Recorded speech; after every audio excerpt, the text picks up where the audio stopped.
The Earth intercepts a lot of solar power, 173,000 terawatts. That's 10,000 times more power than the planet's population uses. So is it possible that one day the world could be completely reliant on solar energy? To answer that question, we first need to examine how solar panels convert solar energy to electrical energy. Solar panels are made up of smaller units called solar cells. The most common solar cells are made from silicon, a semiconductor that is the second most abundant element on Earth. In a solar cell, crystalline silicon is sandwiched between conductive layers. Each silicon atom is connected to its neighbors by 4 strong bonds, which keep the electrons in place so no current can flow. Here's the key. A silicon solar cell uses 2 different layers of silicon.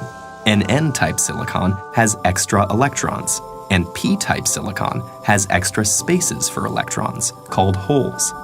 Where the 2 types of silicon meet, electrons can wander across the p-n junction, leaving a positive charge on one side and creating negative charge on the other.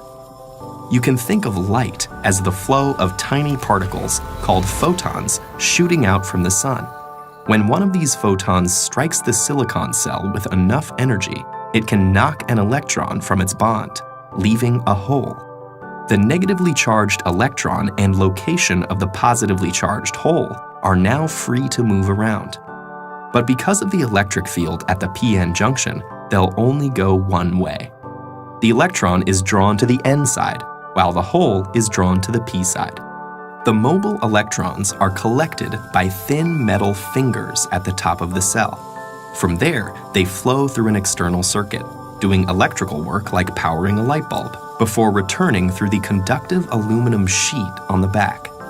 Each silicon cell only puts out half a volt, but you can string them together in modules to get more power. 12 photovoltaic cells are enough to charge a cell phone, while it takes many modules to power an entire house. Electrons are the only moving parts in a solar cell, and they all go back where they came from. There's nothing to get worn out or used up, so solar cells can last for decades. So what's stopping us from being completely reliant on solar power? There are political factors at play, not to mention businesses that lobby to maintain the status quo. But for now, let's focus on the physical and logistical challenges. And the most obvious of those is that solar energy is unevenly distributed across the planet. Some areas are sunnier than others. It's also inconsistent. Less solar energy is available on cloudy days or at night.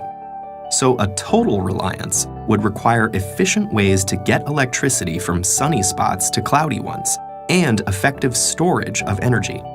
The efficiency of the cell itself is a challenge too. If sunlight is reflected instead of absorbed, or if dislodged electrons fall back into a hole before going through the circuit, that photon's energy is lost. The most efficient solar cell yet still only converts 46% of the available sunlight to electricity, and most commercial systems are currently 15 to 20% efficient. In spite of these limitations, it actually would be possible to power the entire world with today's solar technology. We'd need the funding to build the infrastructure and a good deal of space. Estimates range from tens to hundreds of thousands of square miles. Which seems like a lot, but the Sahara Desert alone is over 3 million square miles in area. Meanwhile, solar cells are getting better, cheaper, and are competing with electricity from the grid. And innovations like floating solar farms may change the landscape entirely. Thought experiments aside, there's the fact that over 1 billion people don't have access to a reliable electric grid, especially in developing countries, many of which are sunny. So in places like that, solar energy is already much cheaper and safer than available alternatives like kerosene. For, say, Finland or Seattle, though, effective solar energy may still be a little way off.